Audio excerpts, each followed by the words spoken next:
ओम नमः शिवाय। मैं ज्योतिर्विद पंडित दीपक दुबे और उपस्थित हूँ आपके साथ प्रश्नोत्तर कार्यक्रम लेकर। 5 प्रश्न लेने जा रहा हूँ। जिससे पहले चर्चा किया था कि विवाह के ऊपर प्रश्न लूँगा, तो उस पर बात करूँगा। कई लोगों का आ रहा है कि आप रेगुलर नहीं दे पा रहे हैं, तो कुछ न कुछ आजकल अपना भी ग्रह गोचर बहुत अच्छा नहीं चल रहा है, तो कुछ न कुछ चीज़ें क्रिएट होती रहती हैं। इस कारण चीज़ें डिस्टर्ब ज़रूर चल रही हैं, रेगुलरिटी में दिक्कत आ रही है मुझे। लेकिन हाँ, ईश्वर की कृपा है कि बड़ी बड़ी सिचुएशंस आ रहे हैं, लेकिन सब जो है वो निकलते चले जा रहे हैं। जीवन चक्र है, सबके साथ आता है, मेरे साथ भी आएगा, भगवान कृष्ण के साथ भी आया, राम के साथ भी आया। कई बार लोग कहते हैं जोशी आप अपना नहीं ठीक कर सकते। नहीं, मैं इसीलिए जो लोग मुझसे परामर्श लेते हैं, ग्रह गोचर ऊर्जा सबके ऊपर हाँ डिपेंड करता है कि आप उसमें उससे डील कैसे कर रहे हैं, उसकी हैंडलिंग कैसे आप कर रहे हैं। क्योंकि जो दुनिया है उसमें सुख और दुख दोनों आने हैं। दुख ज़्यादा आएंगे, सुख कम आएंगे। दुख की कमी ही सुख की अनुभूति कराती है। तो ऐसा हो ही नहीं सकता कि आपका कोई ना कोई क्षेत्र किसी समय प्रभावित ना हो। तो कोई ना कोई क्षेत्र प्रभावित रहता है। जब आप ईश्वर के सानिध्य में होते हैं, मन मस्तिष्क आपका संतुलित होता है, विचारधारा आध्यात्मिक होती है, तो आपकी हैंडलिंग बदल जाती है सिचुएशन को लेकर के। बड़े बड़े संत हैं, उनको भी जो है वो रोग व्याध, पारिवारिक जीवन में गृहस्थ, हम लोग तो गृहस्थ जीवन में हैं, यहाँ वहाँ 4 जगह चीज़ें फैली रहती हैं, तो कहीं कुछ लगा रहता है। अब जैसे मेरे साथ ही हुआ, बता दूं आप लोगों को कि मेरे फादर जो है पिछले महीने स्लिप कर गए बाथरूम में, बहुत तेज़ चोट आई। काफ़ी कई दिन में वहीं रह गया, फिर हफ्ते 10 दिन तक। लेकिन ईश्वर की कृपा हुई कि 80 साल की उम्र है, कहीं फ्रैक्चर नहीं हुआ।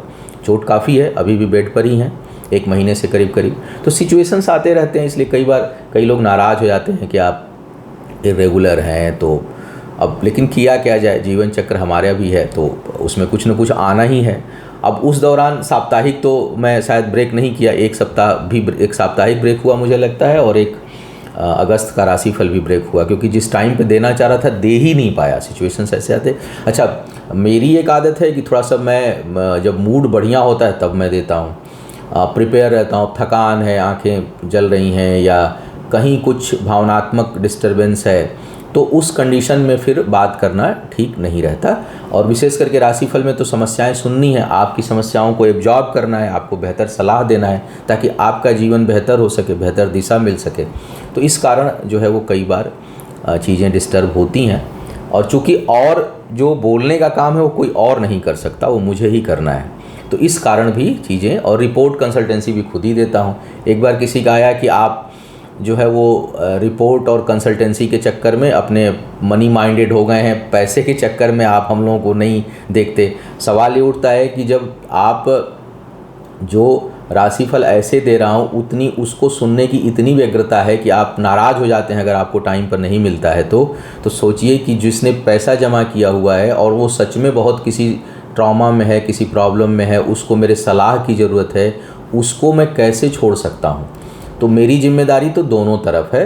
हाँ, निश्चय ही जो गंभीर है बहुत ज़्यादा, उसके प्रति ज़्यादा वो है, लेकिन ऐसा नहीं है कि जो पैसा नहीं जमा किया है या मैं राशिफल दे रहा हूँ तो उसके प्रति मेरी जो है भावनात्मक लगाव नहीं है, या मैं जिम्मेदारी नहीं समझता हूँ। मैं उसके प्रति भी जिम्मेदारी समझता हूँ। लेकिन हाँ, ये निश्चय ही हो जाता है कि अब कोई डॉक्टर है या कोई ऐसे काम में है जो काउंसलिंग के काम में है, तो उसके सामने अगर किसी की प्राथमिकता ज़्यादा आ रही है, और वो ड्यूटी भी है, अगर किसी का पेमेंट आया हुआ तो उसका समय पर पूजा करना, उसको समय पे उससे बात करना, तब भी कई बार लेट हो जाता है। कंप्लीट कुंडली वाले लोग तो बहुत बियर करते हैं मेरे साथ। कंप्लीट कुंडली ऑलमोस्ट मैं टाइम पे नहीं दे पाता हूँ। 20-25 दिन साइट पे लिखा रहता है, किसी का 1 महीने से पहले नहीं जाता। लेकिन मैं कई देखता हूँ कि 90% लोग इतने सुलझे हुए हैं कि उनका मेल आ जाता है कि नहीं गुरुजी, आप अपना टाइम लीजिए और अपने टाइम ले करके आप दीजिए। हाँ, टेली कंसल्टेंसी में 99% ऑन टाइम कंसल्टेंसी होती है, क्योंकि उसमें कहीं भी रहता हूँ, बात हो जाती है फ़ोन पर।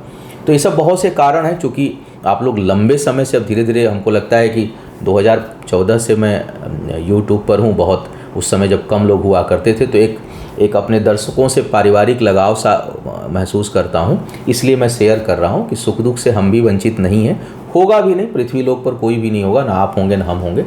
इस कारण कई बार जो है चीज़ें छूट जाती हैं। उसके लिए यकीन मानिए आपसे ज़्यादा मुझे तकलीफ़ होती है अंदर से, और बार बार जब ये बोलना पड़ता है कि मैं इस कारण से नहीं दे पाया, तो उसमें और तकलीफ़ होती है। एनीवे लंबी बात हो गई आपसे। चलिए, चर्चा का माध्यम भी और तो कोई तरीका है नहीं हमारे आपके बीच में सीधी बात हो।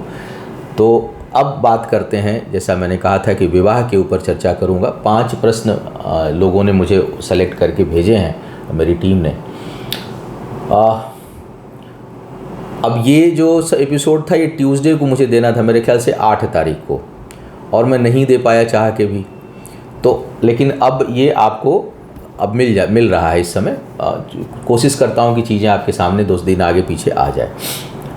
सुनीता भट्ट जी लिखी हैं कि गुरुजी प्रणाम, बेटे की धनु लग्न है, मेष राशि है, लग्न में राहु और सप्तम में केतु हैं, और सप्तम में केतु और मंगल दोनों हैं।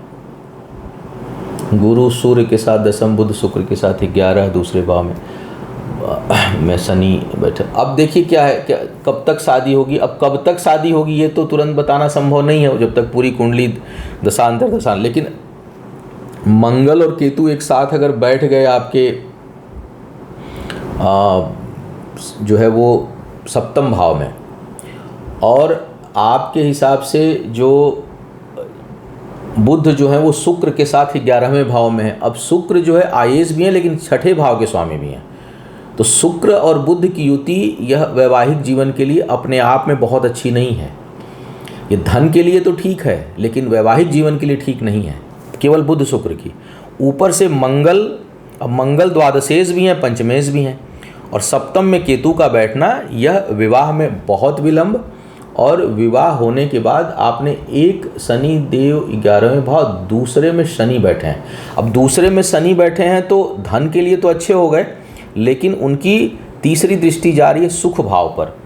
अब सुख भाव पे आने के कारण अब जिसकी भी ये कुंडली है आपके बच्चे की, उसके लिए धन के ग्रह अच्छे दिखाई दे रहे हैं, लेकिन विवाह के मामले में, व्यक्तिगत जीवन के मामले में नैराश्य है, निराशा का बोध है, एकाकीपन है। ऐसे लोगों की ज़िंदगी कई बार अकेले में गुजरती है, अकेला महसूस करते हैं सब कुछ रहते हुए, और व्यक्तिगत सुखों में कमी रहती है। तो इनके विवाह में बाधा निश्चय ही आएगी, बहुत विलंब से विवाह होगा, और अगर होता भी है तो उसमें वाद विवाद टकराहट की संभावना बनी रहेगी। करना क्या चाहिए? मंगल केतु की वैदिक शांति पूजा कराएं, नंबर 1 बात। नंबर 2, जिससे भी विवाह करें उसकी कुंडली में ये जरूर देखें कि उसका सप्तम भाव और सुख भाव कैसा है, क्योंकि इस कुंडली में सुख भाव और सप्तम भाव दोनों बिगड़ रहा है। तो अगर जो भी लड़का हो या लड़की हो, बेटा है यानी लड़की आप जो ढूंढ रहे हैं, ये ज़रूर ध्यान रखें कि जो लड़की की कुंडली हो उसमें सप्तम भाव और चतुर्थ भाव अच्छी कंडीशन में हो। अन्यथा अगर उसकी कुंडली में भी चीज़ें खराब हुई तो विवाह किसी कीमत पर नहीं चलेगा। शब्द नहीं इस्तेमाल करना चाहिए, लेकिन 99% नहीं चलेगा, ये मान के चलिए। तो गुण मिलान भी देखिएगा, और साथ में ये देखिएगा कि लड़की की कुंडली में सप्तम भाव और चतुर्थ भाव अच्छा हो। साथ ही साथ मंगल और केतु की शांति पूजा करवा डालिए, उसके बाद विवाह करिए। विलंब आएगा और बाधाएं भी भविष्य में भी आएंगी। दूसरा प्रश्न है स्वाति कुमार का। आप लोग स्थान नहीं लिखते हैं, मैं आप लोगों से आग्रह करता हूं कि नाम पूरा और स्थान लिखा करिए, थोड़ा बात करने में और आनंद आता है। इनकी समस्या भावनात्मक है। जिस लड़के से मेरी शादी फिक्स हुई है वो मुझे बिल्कुल भी पसंद नहीं है, किसी भी तरीके से ना ही उससे बात करने का मन करता है। उन लोगों ने हम दोनों की कुंडली मैच करवाई होगी और इसलिए उन्होंने हाँ बोल दिया, तो मेरे घर वालों ने भी हाँ बोल दिया। तो इसे कैसे कुंडली मैच हो जाती है, वो लोग क्या प्रेडिक्ट करते हैं, जबकि उससे ना बात करने का मन करता है ना ही उसका फेस, अरे बाप रे, चेहरा देखने का मन करता है। और ऐसी स्थिति में किसी कीमत पर आपको विवाह नहीं करना चाहिए, क्योंकि देखिए मैं ज्योतिष का काम आधा काउंसलिंग का भी होता है और कई बार मुझे काउंसलिंग करनी पड़ती है। अब अगर विचार या इच्छा पहले ही नहीं है तो विवाह कोई खाने पीने की चीज़ नहीं है कि चलो दवा कड़वी लग रही है एक बार में पीना है, पी करके थोड़ी देर बाद शहद चाट लेंगे मुंह मीठा हो जाएगा। ऐसा नहीं है, यह जीवन भर का साथ है। आपको अगर आपके गार्जियन भी सुन रहे हैं तो उनको सुना दीजिएगा मेरा ऑडियो कि ये वीडियो कि यह विवाह उन्हें किसी कीमत पर नहीं करना चाहिए। जनरली जो सामान्य लोग कुंडली मिलाते हैं, पहली बात अगर इतना विचार नहीं मिल रहा है आपका तो अवश्य ही कुंडली बहुत अच्छी नहीं मिल रही होगी। लेकिन सामान्य स्थिति में मैं देखता हूँ कि जो है वो केवल जो कूट मिलान होता है, गुण मिलान, जो 36 गुण मिलाते हैं, उसी के आधार पर लोग विवाह को तय कर देते हैं कि 18 से ऊपर मिल रहा है कर दो। बहुत सी चीज़ें देखनी पड़ती हैं। हमारा एक विवाह के ऊपर और वीडियो है, दे चुका हूँ पहले, कई बार बोलता हूँ, अगर ज़रूरत होगी तो फिर आगे भी बोलूँगा, आज भी बता रहा हूँ कि सबसे पहले अपनी कुंडली में, जैसे अभी इससे पहले मैंने व्याख्या की आपसे पहले के दर्शक की, अपनी कुंडली में विवाह का सुख कैसा है, व्यक्तिगत जीवन का सुख कैसा है वो देखना चाहिए। जिससे मिला रहे हैं उसकी कुंडली में सुख कैसा है वो देखना चाहिए। दोनों में एक के सुख में बहुत कमी है और एक की कुंडली बहुत अच्छी है तो बात आगे की जा सकती है, तब कूट मिलान देखना चाहिए।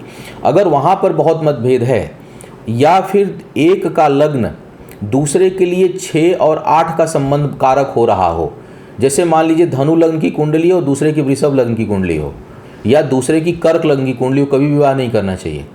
तो भले ही अब कर्क में और गुरु में बहुत मित्रता है, लेकिन ये 6-8 का संबंध बना देते हैं, तो कभी भी ये विवाह अंत तक नहीं जाएगा जीवन की, किसी न किसी 2 साल 4 साल 8 साल बाद ये टूट जाएगा, इसकी संभावना बनती। तो इस तरह के बहुत से फैक्ट्स होते हैं, उन चीज़ों को देख करके 4th हाउस देखना बहुत ज़रूरी है, 7th हाउस देखना बहुत ज़रूरी है, और भी चीज़ें देखनी चाहिए, विचार देखना चाहिए, लग्न देखना चाहिए, क्या है, आयु कैसी है, सब चीज़ों का विचार करके फिर कूट मिलान आप करें। उसमें भकूट, गण, नाड़ी, ग्रह मैत्री, इन सब चीज़ अगर अच्छे मिल रहे हैं तो विवाह पर आगे बढ़ा जा सकता है।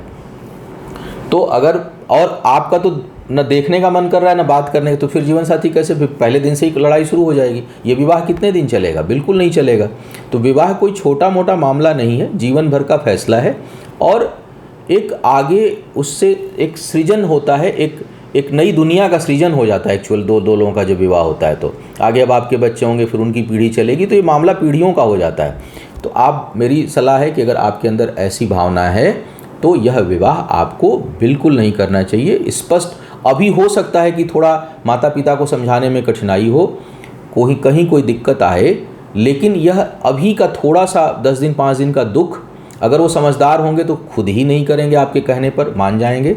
जिद करते हैं तो उन्हें समझना चाहिए, मेरी वीडियो दिखा दीजिएगा कि प्लीज़ किसी भी लड़के या लड़की का विवाह उसके इच्छा के विरुद्ध ना करें, अन्यथा वह निभना बहुत मुश्किल हो जाता है। और फिर आगे जाके जो टूटने का दर्द होता है वो जिसका टूट रहा है उससे पूछिए, या हम जैसे काउंसलर से पूछिए।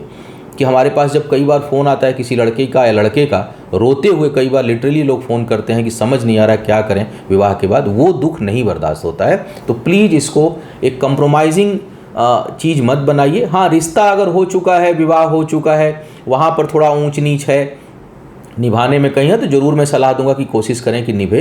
लेकिन अभी विवाह नहीं हुआ है और बिल्कुल इच्छा नहीं हो रही है तो बिल्कुल मत करिए, ये मेरा सुझाव है आपको। अगला प्रश्न लिख रही हैं जया जी, हैं दुबई से। देख रहा हूँ कि ज़्यादातर महिलाओं के प्रश्न विवाह को लेकर के आए हैं। इन्होंने लिखा है रिश्ते बार बार क्षमा करिएगा, रिश्ते बार बार टूट जाते हैं, विवाह एक बार होकर टूट चुका है और 1-2 गहरे रिश्ते भी हो करके टूट गए हैं, क्या ज़िंदगी भर अकेले रहना होगा? कई बार होता है कुंडली में ऐसा योग, कई बार कुंडली में ऐसा योग होता है कि ज़िंदगी अकेले गुजरे, इससे मैं इनकार नहीं करता। बहुत से कुंडलियों में ऐसा योग होता है कि आजीवन अविवाहित रहने का योग होता है। विवाह का मतलब केवल फेरा लेना, अंगूठी पहनाना, रिसेप्शन देना या कोर्ट मैरिज करना नहीं होता। विवाह का मतलब होता है 2 आत्माओं का मिलन, 2 विचारों का मिलन, 2 मन का मिलन। एक अच्छा जीवन साथी जो है वो बहुत अच्छा मित्र होता है, जो हर बात को, या होता है या होती है, दोनों तरफ मैं बात कर रहा हूँ, जो हमें एज इज़ एक्सेप्ट करे। कमी हर किसी में होगी, इच्छाएं सबकी होंगी, विचार सबके होंगे, पसंद नापसंद सबके होंगे। तो अगर उसके साथ कोई चलने वाला है वही बेहतर हमारे साथ जीवन साथी हो सकता है। तो कई बार ऐसा होता है। अब मुझे नहीं मालूम कि आपकी कुंडली जो है वो किस प्रकार की है, लेकिन इतना ज़रूर है कि अगर विवाह टूट रहा है रिश्ते टूट रहे हैं तो आपका सप्तम भाव बहुत बिगड़ा हुआ है, या तो सप्तमेश अच्छी जगह पर नहीं है, या सप्तम भाव पर किसी क्रूर ग्रह का प्रभाव है और विपरीत ग्रह का, शत्रु ग्रह का प्रभाव है। दूसरी बात कि जिससे विवाह हुआ होगा या संयोग से जिससे रिश्ते बन रहे हैं, अगर 2-3 बार हो रहा है, इसका मतलब रिश्ते बनने के योग भी तगड़े हैं। मतलब कि कई कुंडली में होते हैं कि एक से अधिक रिश्तों के योग होते हैं, चाहे वो विवाह के रूप में हो चाहे प्रेम संबंध के रूप में हो, तो बनने के योग भी तगड़े हैं। इसका मतलब कि आप अकेले रहना पड़ेगा ये आवश्यक नहीं है, बस आपको सही मैच नहीं मिल रहा है। क्योंकि जिनके टूटते हैं उन्हें अगर 1 से 2 बार हो रहा है, इसका मतलब कि उनकी कुंडली में 1 से अधिक रिश्तों के संबंध प्रबल हैं, तो अकेले रहने के चांसेस ऐसे कुंडली में कम होते हैं। अब सवाल ये उठता है कि आपके बराबर आपके मनपसंद व्यक्ति आपका नहीं मिल रहा है, तो एक सलाह ज़रूर दूंगा कि एक तो अपनी कुंडली में दिखवा लीजिए कि क्या कमी बेसी है, कौन सा ग्रह प्रभावित कर रहा है। मैं वैदिक रीति से काम करता हूं, तो मैं उस जो भी ग्रह खराब हो उसके शांति पूजा की सलाह दूंगा। दूसरी बात, उसके साथ साथ अब जिससे भी रिश्ते में आप पड़े, तो कई बार आजकल देखता हूं कि प्रेम होता है तो हम फिजिकल रिलेशन में भी चले जाते हैं, 2 महीने 4 महीने 6 महीने हर तरह से उसके साथ जुड़ जाते हैं। उसके बाद जब टूटता है तो फिर दुखी भी होते हैं। बेहतर ये हो कि आप किसी के साथ फिजिकल और इमोशनल बहुत अधिक होने से पहले अगर आपकी इच्छा विवाह करने की है तो फिर आप प्रैक्टिकल होकर के चीज़ों को आगे बढ़ाइए। आप कुंडली एक बार देख लीजिए कि आपके साथ कंपेटेबिलिटी उसकी कैसी बन रही है। थोड़ा अट्रैक्शन तो होगा तभी बातचीत होगी, लेकिन बहुत अट्रैक्शन में मत जाइए, थोड़ा सा इमोशनली अपने आप को कंट्रोल करिए। मेरे पास एक केस ऐसा था, आज से 6-7 साल पहले की बात है, कि जिससे बात होती थी वो थोड़ी इमोशनल स्वभाव की महिला थी, बाहर की, विदेश में रहती हैं, और कुछ उनको शारीरिक थोड़ी बहुत प्रॉब्लम भी थी, लेकिन करियर वाइज अच्छी थी, अच्छे परिवार से थी, तो उनको, और थोड़ी इमोशनल थी, तो जिससे भी एक 15-20 दिन 1 महीने बात होती थी तो उनसे वो अटैच हो जाती थी। महीने 2 महीने 4 महीने अटैच होती थी। अब उसके बाद वो कभी हटे तो बहुत दुखी भी हो जाती थी। जब हमसे बातचीत हुई तो मैंने इस बात को उन्हें समझाया और उन्होंने उसको इम्प्लीमेंट किया। 6-8 महीने बाद जो शादी बाद में हुई, भगवान की कृपा से अभी तक वो अच्छी चल रही है और बहुत सुखी जीवन व्यतीत कर रही हैं। तो आप भी थोड़ा प्रैक्टिकल हो जाओ और किसी के साथ तुरंत इमोशनली अटैच मत हो। बेहतर होगा कि आप जो है वो बातचीत करें और प्रैक्टिकल अप्रोच रखें रिश्ते को। देखिए, जब तक रिश्ता बना नहीं है दिमाग इस्तेमाल करिए। रिश्ता, दिमाग का मतलब चीट करना नहीं होता, दिमाग का मतलब कि हमारे हर तरह से हमारे योग्य व्यक्ति है या नहीं है, सीधी सी बात है। और अगला भी समझे कि आप उसके योग्य हैं कि नहीं है। तो दोनों लोग, जब देखिए अपने आप में हम योग्य होते हैं, लेकिन जब बात 2 लोगों की आती है तो हमें दोनों की कंपेटेबिलिटी देखनी पड़ती है कि अब कि मुझे लाल रंग पसंद है तो लाल रंग पसंद होना तो बुरा नहीं है, लेकिन सामने वाले को नीला पसंद है। अब क्या मेरे लाल को वो पसंद करेगा या नहीं करेगा, तो वहाँ क्या वो कंप्रोमाइज़ करेगा या नहीं करेगा, तो क्या उसे एक्सेप्ट करेगा। कई बार हम कंप्रोमाइज़ नहीं करते, लेकिन हम, हो सकता है कि हम नीला भी प्रयोग करें और लाल भी प्रयोग करें, उसकी वाली भी हो मेरी वाली भी हो। तो इतनी समझदारी है। अगर इतनी समझदारी नहीं है तो विवाह करने का कोई फ़ायदा नहीं है, और अगर इतनी समझदारी है तो कुंडली मिला करके उसमें आप आगे बढ़ें। तो इतना ज़रूर सावधानी रखें। नंबर 1 बात, एक देखें कि आपकी कुंडली में क्या कमी बेसी है। दूसरी बात, उससे संबंधित उसके उपचार कर लें विवाह से पहले या दूसरे रिश्ते में पड़ने से पहले। और दूसरी बात कि जिससे भी विवाह या जिसके प्रति आकर्षण आ रहा है या कुछ अच्छा लग रहा हो, जो भी आप माध्यम चूज कर रही हो, उसकी कुंडली को अच्छे से जांच लीजिए। अगर अनुकूल हो तो आगे बढ़िए, अदरवाइज उसको हटा दीजिए। तभी जो है वो ये भावनात्मक समस्या आपकी ख़त्म होगी। मलिक डिज़ाइनर, इन्होंने पूरा, अच्छा दिल्ली से लिखे हैं, नाम पूरा नहीं लिखा है लेकिन इन्होंने दिल्ली से लिखे। ये मेष लग्न सप्तम भाव में केतु विवाह कितनी करता है, और उस पर यदि गुरु की दृष्टि हो तो क्या, और शुक्र 12 भाव में हो तो शुक्र 12 में मेष लग्न में उच्च का हो जाएगा। तुला सप्तमेश भी है, सप्तमेश में होकर द्वादश में शुक्र हो गया और केतु बैठ गया तुला राशि में, तो अब तो जितना चाहे उतना संबंध बनाए आप। भोग विलास के प्रति, काम के प्रति बहुत अधिक रुचि हो जाएगी, ऐसे लोगों की हो जाती है। एक तो ऐसे ही मेष राशि मंगल की राशि, प्रबल जो है वो सेक्स के मामले में बहुत डिज़ायर होता है। ऊपर से केतु सप्तम में बैठ गया और आग को पानी दे देगा, आग को भड़का देगा। ऊपर से उच्च का शुक्र हो गया, तो अब तो जितने चाहे उतने संबंध बनाए आप। तो बेहतर ये होगा कि मन पर नियंत्रण रखें। अच्छा, इसमें विवाह टूटने का भी योग है क्योंकि सप्तमेश जाके द्वादश में बैठ गया है, तो ये विवाह भंग दोष भी बन रहा है। ऊपर से अगर केतु सप्तम में, इसका मतलब कि मेष लग्न का राहु है। तो राहु जो है वो विचारों को दूषित करता है। तो आप जो है अपनी भावनाओं पर नियंत्रण रखें, मेडिटेट करें, शुभता बढ़ाएं अपने जीवन में, क्योंकि संबंध कुछ दिन 2 साल 4 साल 5 साल 10 साल 15 साल चलेंगे, लेकिन जब 45-50 की एज होती है तो धीरे धीरे ऐसे लोग बहुत बदनाम भी हो जाते हैं, बदनामी का भी भय होता है। तो बेहतर ये होगा कि थोड़ा जो अनावश्यक के विचार हैं उस पर नियंत्रण करें, मेडिटेशन करें, शुभता बढ़ाएं, क्योंकि लग्न का राहु अशुभता बढ़ाता है, वो भी मंगल राशि का है। तो ये कोई बहुत अच्छी कुंडली नहीं है, वैसे देखूं तो खूब अय्यासी होती है ऐसे लोगों की, लेकिन बेहतर ये होगा कि आप अपनी चीज़ों पर थोड़ा नियंत्रण रख करके कोई एक बेहतर जीवन साथी सेलेक्ट करें, और उसके साथ जो है वो खाली फिजिकल आकर्षण में ना जाएं। अगर अपने जीवन में स्थिरता चाहते हैं तो, अन्यथा संबंध तो ऐसे लोगों के अनगिनत बन सकते हैं। तो कितना कराता है ये मत पूछिए, कितने पर आपको रुकना है ये आप विचार करें। अब बात करते हैं, तृप्ति साहा हैं कोलकाता से, विवाह क्यों टूट जाते हैं। मेरे ख्याल से लगातार इस पर बात हुई है। अभी जया जी के प्रश्न पर भी यही बात मैंने बोला है कि विवाह क्यों टूट जाते हैं। विवाह टूटने का सबसे बड़ा कारण कंपैटिबिलिटी नहीं होना है। और ज्योतिष में अगर आप ज्योतिष का सहारा ले रहे हैं तो आप जान सकते हैं कि हमारी कुंडली में, खुद की कुंडली में विवाह का योग कैसा है। अगर आपकी अपनी कुंडली में सप्तम भाव का स्वामी वक्री अवस्था में है, नीच अवस्था में है, आपकी कुंडली में सप्तमेश आपके 6ठे भाव में बैठा है, द्वादश में बैठा है, दूसरे भाव में बैठा है, सप्तम भाव पर किसी क्रूर ग्रह का प्रभाव है, 6ठे दूसरे द्वादश भाव का स्वामी जाकर के वहाँ बैठ गया है, तो ऐसी स्थिति में कई बार विवाह टूटने की संभावना बन जाती है। अगर सप्तमेश खुद 6ठे में बैठ जाए, 6ठे के साथ बैठ जाए, वहाँ द्वादशेश या द्वितीयेश भी बैठ जाए, कुछ ऐसे कम्बिनेशन भी कई बार बन जाते हैं, वहीं ग्रहण योग लग जाए, तो ऐसे लोग वंचित हो जाते हैं विवाह से। उसके साथ साथ सुख भाव 4th हाउस में अगर सुख की कमी, दूषित ग्रह, नैराश्य उत्पन्न करने वाले ग्रहों का प्रभाव हो तो भी व्यक्तिगत जीवन में निराशा रहती है। विवाह इत्यादि होने के बावजूद सुख की भारी कमी महसूस ऐसे लोग करते हैं, हमेशा जो है अपने जीवन साथी से असंतुष्ट रहेंगे। तो विवाह टूटने के कई कारण हो जाते हैं। ज्योतिष का ये लाभ है कि आप, कोई और साइंस नहीं है जो इसको पहले बता सके कि जो है वो ऐसी कुंडली में विवाह का किस प्रकार का योग है। और ऐसे लोगों को हमेशा अपनी कुंडली से संबंधित जो कमियां हैं उसका उपचार, और जब विवाह करें अगर, तो दूसरे की कुंडली में उसी प्रकार का या उसी से संबंधित दोष ना हो, इसका जरूर ध्यान रखना चाहिए।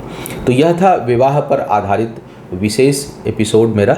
उम्मीद है आपको बहुत कुछ जानकारी मिली होगी। आपका आने वाला समय शुभ हो, आयु आरोग्य और ऐश्वर्य की वृद्धि हो। इन्हीं शुभकामनाओं के साथ आपसे विदा लूँगा। पुनः मुलाकात होगी किसी नए विषय पर, तब तक के लिए मुझे आज्ञा दें। ओम नमः शिवाय।